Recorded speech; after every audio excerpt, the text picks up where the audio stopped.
Well, thank you all for coming. I am so deeply grateful.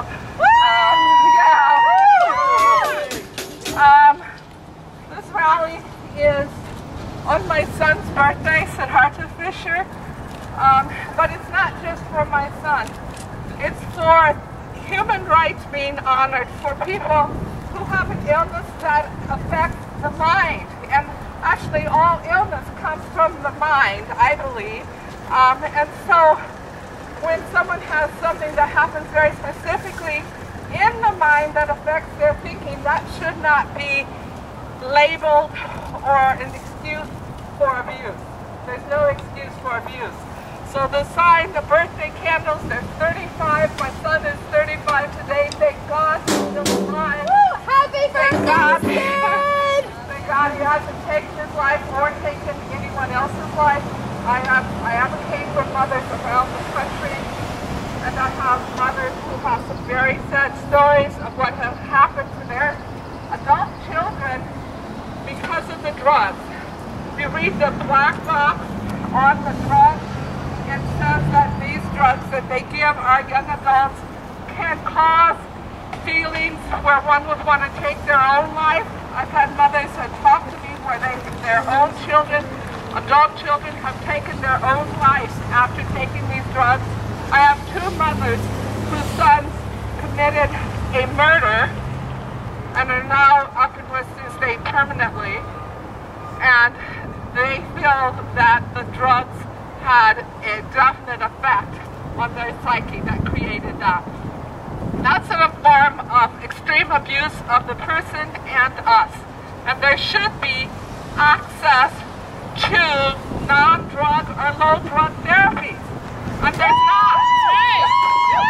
Yeah. And to make the clarification that we're talking about medications, because sometimes when people hear the word drug, they think of illegal drugs. Okay. These are legal.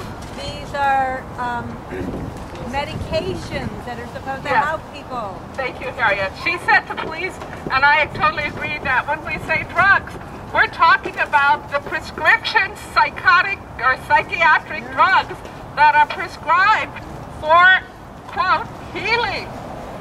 We're not talking about the street drugs, although the fact of the matter is that these drugs have very similar chemical makeups as street drugs, and they are as addictive as street drugs. And the worst part is that if you try to go off of them, you can experience some of the most extreme withdrawal effects that will make you want to murder or take your own life or harm someone else. So the withdrawal is as serious as the actual medication. So I want to start this with how I've been out here at least twice a week, except for last week, every day since the end of January. My son was put in the jail November 27th, and it felt like my voice was being completely shut down. I had wrote letters to them asking them to drop the charges. Nobody would listen. So I thought I'm going to come out and at least make a vigil in front of the courthouse, and and I would also fast twice a week. I want to say that this fast day says 14 because I was expecting to fast today, but I got a call confirming this morning that they have dropped the charges. Yeah!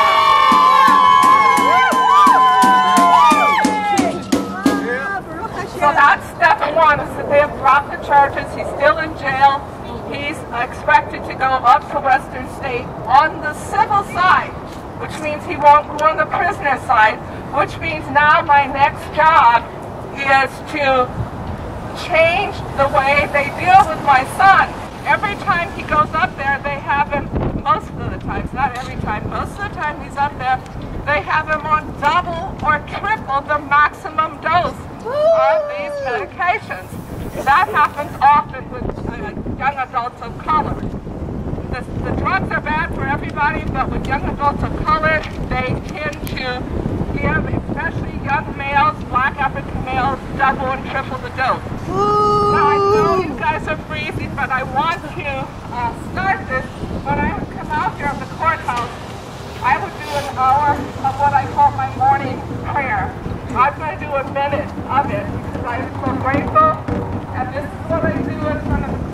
whether it's morning or afternoon. It's a southern prayer. It's my form of Tai Chi. I call it Mi Chi. And I'm just going to do a minute. And if you guys want to move to keep warm, you can do it, because I close my eyes and this is what I do. Okay.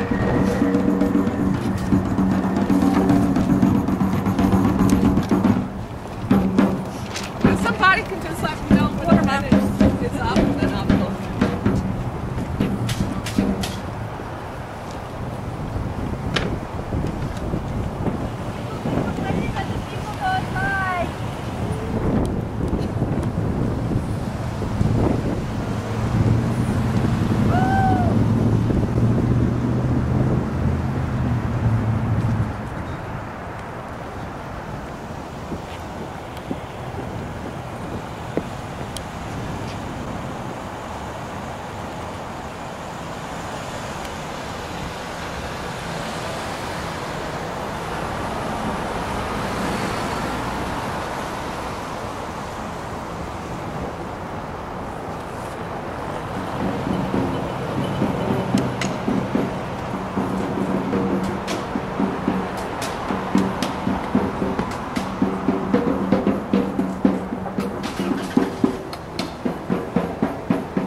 I want to read, my son's name is Siddharta, and I actually named him when I read the book of, there's an ancient Buddhist teacher, many of you know him, from the book Herman Hesse, and someone pointed out to me as I was telling people stories over the years that in many ways his life kind of mirrored the ancient Siddharta.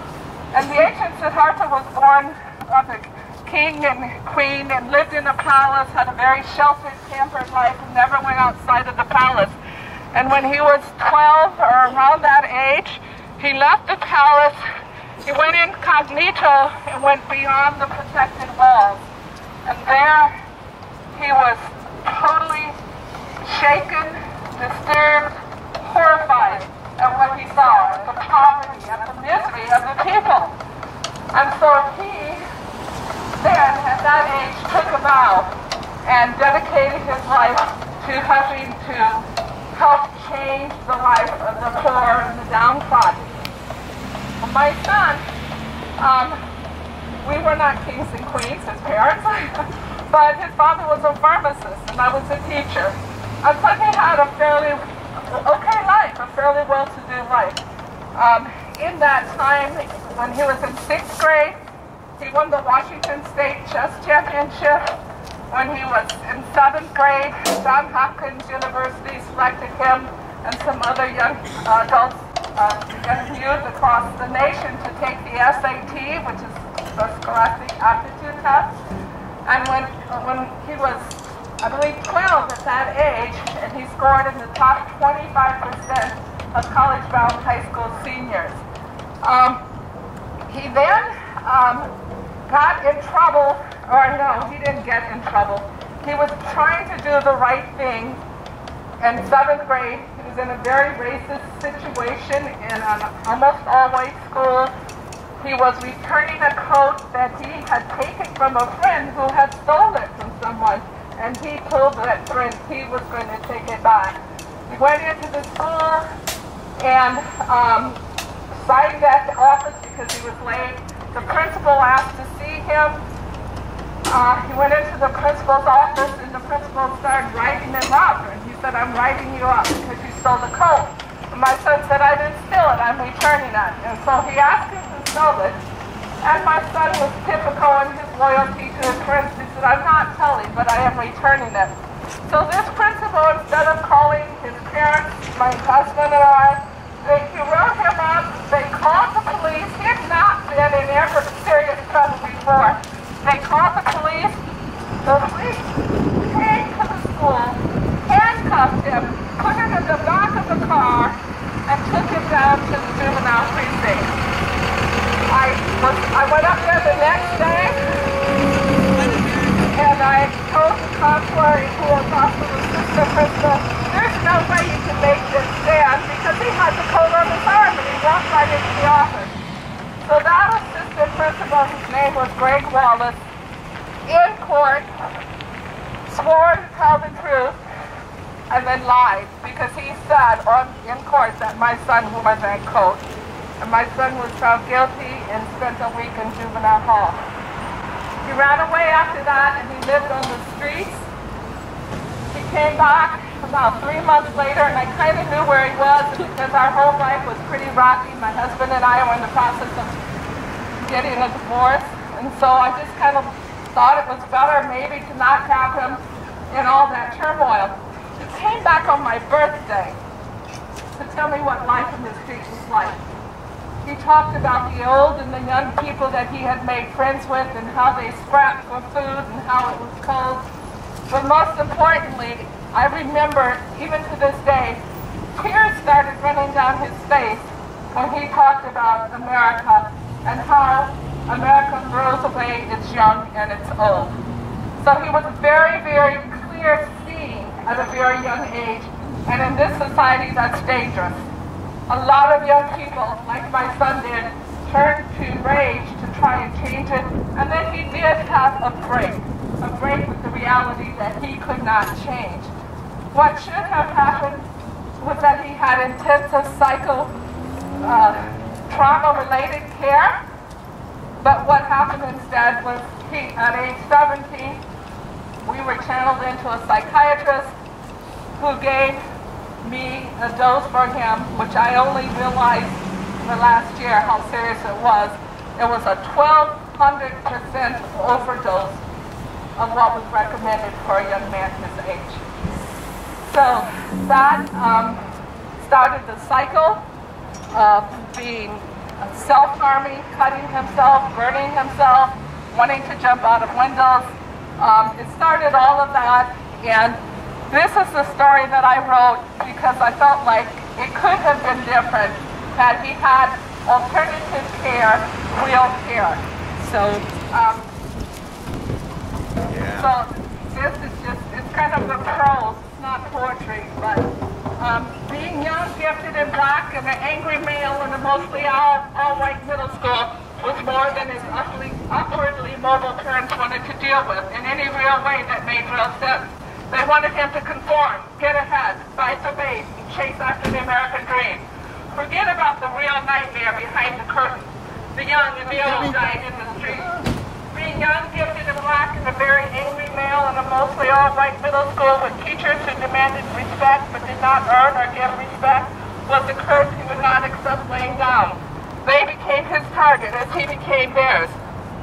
This next part is called The System Fights Back. Guilty by reason of racism.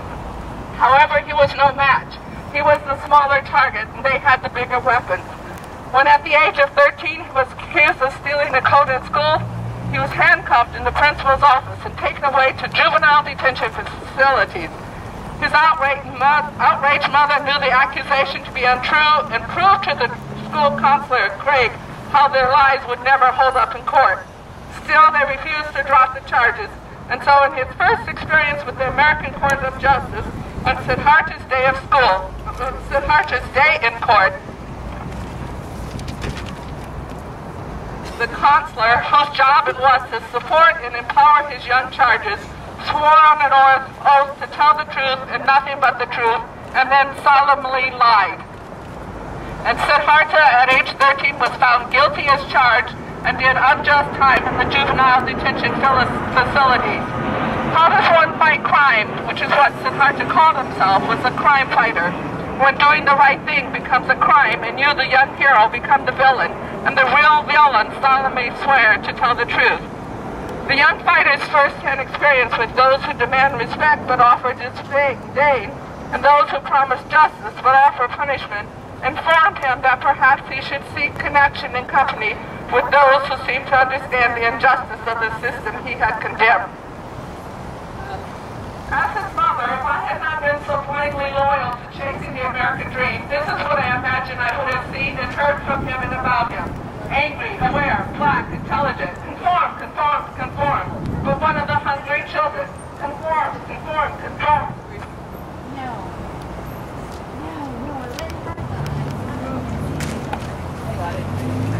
Counselors, parents, teachers, and preachers, conform, conform, conform. But what of the dying old ones? Conform, conform, conform. Sell my soul or lose my mind. Depression runs deep, drugs are cheap. I'm falling, falling, falling into a bottomless pit of despair. Who am I now? Conform, conform. I am unformed. And I feel like swear.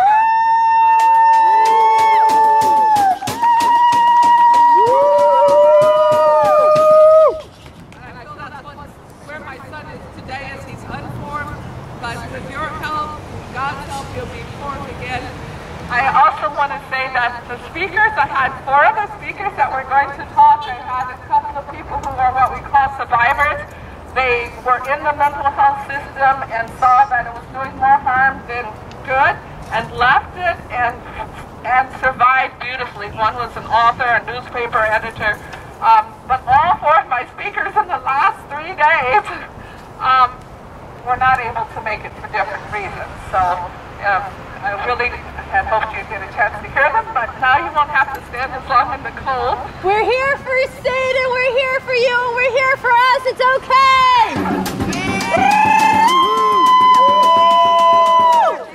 been released. Yes, well, the charges have been dropped, and he will be released to the hospital. But that was the #1 step to get the charges dropped. So now let's sing happy birthday to Sid. Where is he? He's around the corner behind his building. But this is all being videotaped, and he will definitely sing it. And so I'll sing it to you. This is what I'd like us to sing. It's happy birthday to you, Siddharta. You're destined to be free, and I mean free in body and mind and soul. May you heal and be happy, because he still has a lot of healing to go to. Happy birthday to you. So. Say it again. Okay. Yeah. Maybe you can stand right in front of the candle. Thank you. This is Sid's younger sister, right here in the middle here, maybe. And I just want to thank her. She's had to do with a lot of my attention all her life, her and her other twin sister and her brother, but they still turned out wonderful. Her name is Yolanda. So I'll sing it and you can sing the refrain as happy birthday to you, Siddharta. Happy birthday to you, Siddharta. You are destined to be free. You are destined to be free. May you heal and be happy.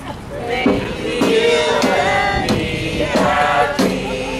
Happy birthday to you. Happy birthday to you.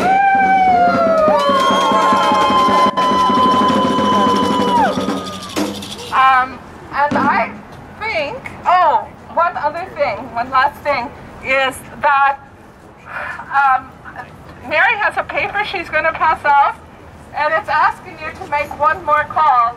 Now we're calling the CEO of Western State, That's where they have always overdrugged him. They've tied him down. They've left him in isolation, restraints. He hates being there. Every time he goes there, the only thing he asks is to come home. And he can't come home because the medication has made it too dangerous. I tried to do it by myself. I tried to bring others in, friends and neighbors to help. And what I'm really clear is that he needs a place that's dedicated solely to healing, and he needs many people around him to mirror his goodness and help him come back to himself. There are no places like that in Washington or Oregon. I've called many places, many times, and for one reason or another, he doesn't fit. There's a place in Michigan, which is his home state, and I've talked with them, and it's a wonderful place, and it will cost, I have to have a down payment of $9,000, and we already have saved up $3,000. So part of this is also asking you to help me fundraise. Fundraise $400, I think it is. The whole thing costs $18,000, but that's for the whole time he's there. And unfortunately, alternative healing places normally cost $10,000 a month. It's outrageous. That's one of the things that I'm working to change, is that we have alternative healing places that are accessible. So this is where I'm asking him to make a call. I have on your way to get warm to your car. If you want to make a donation, I work with mothers across the country, and one young woman who was 18 and they wanted to commit her for 5 years, and we got her out after a year. It was pretty amazing. One of the things she did, can somebody grab that bag off of there? Yes, she was doing knitting inside to pass the time, but she hated being there, and she was being drugged and abused. They took away her knitting needles because they said they were too dangerous. So she learned how to finger knit. And she and her mom knitted this for Siddharta. I went to visit them and talked to her once she got out. And it's a dread, what do you call it? Rastafari hat. And so, if you want to give a donation, this is here for that. And there's also information on the blue flyer. Thank you all for coming out. What? I have a bag of birthday cards. Oh, that's right. If anybody wants to write a birthday card, we'd love to get bunches and bunches to send to him. Oh, nice. We've got birthday cards, and I have pins. I'll find them somewhere. So if you want to just sign a note, your name, and a quick note to tell Sid, to just encourage him and tell him we're waiting for him to come home, that would be great. You can put all of the candles, just lay them over there in the corner there. Thank you so very much.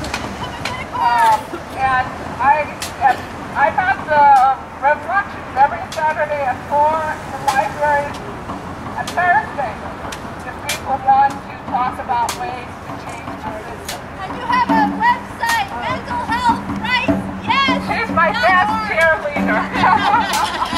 I have a website, mentalhealthrightsyes.org, and lots of friends. All of you. Thank you so much. Website again? mentalhealthrightsyes.org. Yeah. Woo!